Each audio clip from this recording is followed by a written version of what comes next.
So here is the solution. So first of all, we'll calculate sacrificing or gaining ratio as a working note, because here is a treatment of goodwill. So this is the old ratio, this is the new ratio of partner A. In the same way, B and C, we got the LCM and calculated the fraction 3 upon 30. Positive fraction sacrificing, negative fraction here means gaining. So two partner are sacrificing in favor of C. So firms goodwill जो है उसको treatment देते हैं. हमने firm की जो goodwill आपको given है वो 48,000 है. This is A, this is A, this is B and this is C. So in that way 3 upon 30 into 48,000, and in the similar way you will calculate the figure of goodwill which is to be compensated by C in favor of A and B. So after calculating this, we'll go for preparing revaluation account. This working note you can also write above revaluation account. Here in the question premises has been increased by 30,000. So बड़े हैं तो premise account को आप क्या करेंगे? Premise account will be debited. Stock आपका 10,000 से बड़ा है तो स्टॉक को डेबिट कर दिया. क्रेडिटर आपके रिड्यूस हुए हैं 15,000 से. क्रेडिटर का क्रेडिट बैलेंस होता है, लायबिलिटी है, इसलिए इसको डेबिट देंगे तो 15,000 रिड्यूस हो जाएगा. Provision for doubtful date create करने को बोला था. प्रोविज़न का बैलेंस भी क्रेडिट होता है, तो आपने डेटर्स के ऊपर प्रोविज़न कैलकुलेट करा 10,000 तो क्रेडिट बैलेंस होता है, इसलिए यहाँ डेटर वर्ड का इस्तेमाल नहीं करना है. You had created a provision. So here what you will write here? Provision for doubtful debt. So 2,50,000 debtor थे, 4% प्रोविज़न क्रिएट करना था. Here is amount 10,000. Machineries value has been reduced by 5%, that is 9,000. Machinery को credit कर दिया, यानी कि machinery की value जो है वो डिक्रीज़ हो गई. So these are the adjustment. Goodwill की एडजस्टमेंट जो है इस अकाउंट में नहीं आएगी. जनरल रिजर्व की ट्रीटमेंट इस अकाउंट में नहीं आएगी. रिवैल्यूएशन अकाउंट का जनरल एंट्री में देखिए कोई लेना देना नहीं है.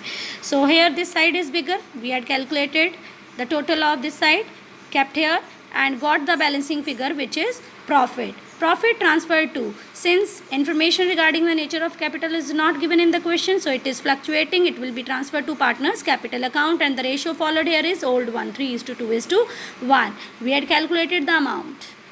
Now उसने बोला कि आपको capital account भी बनाने हैं.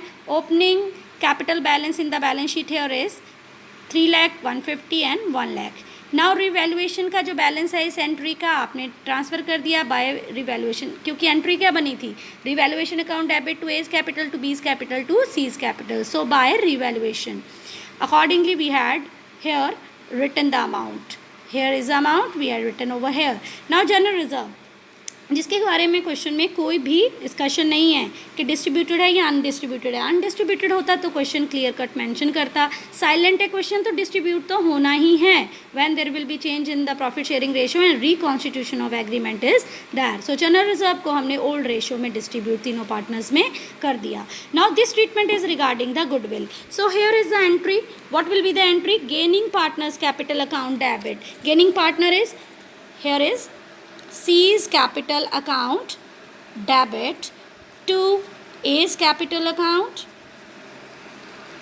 to B's capital account. How much amount here is? 6,400, 4,800 and 1,600. तो मैंने बताया था आपको ये जो एंट्री होती है ये लेजर अकाउंट के दोनों साइड पे आती है. किस अकाउंट को आपने बैलेंस रिड्यूस करना है? सी का. तो सी का बैलेंस रिड्यूस होना है तो ये जो है सी के लिए ट्रांजैक्शन हम किस साइड पे लिखेंगे? डेबिट साइड पे. तो नीचे 2 में क्या आएगा? To A's capital. ए के कॉलम में 4,800. किसके कॉलम में लिखना है? सी का रिड्यूस करना है, तो ये दोनों अमाउंट ए ने कितना दिया, बी ने कितना दिया, सी के कॉलम में लिखेंगे. तो जस्ट सी मैंने इसको कैसे लिखा है? C's capital account debit to A's capital. C की रिड्यूस होनी है तो सी का कॉलम, फिर टू बी. बी ने कितना सेक्रीफाइस करा है? 1,600. अब इसी ट्रांजैक्शन को हम इस साइड पे भी करेंगे. तो यहाँ पे एंट्री आपकी क्या बनेगी? बाय ए सीज कैपिटल, राइट. तो जब किसी की कैपिटल बढ़नी है, किस किस की बढ़नी है? ए और बी की. तो हम इसकी कैपिटल बढ़ाने के लिए लेजर अकाउंट में किस साइड पे लिखेंगे? क्रेडिट साइड पे. तो बाय में क्या आएगा? बाय सी. ए का कितना बढ़ा? 4,800 और बी का कितना बढ़ा? 1,600. In that way we had calculated this total or we had calculated the carry down figure of capital account.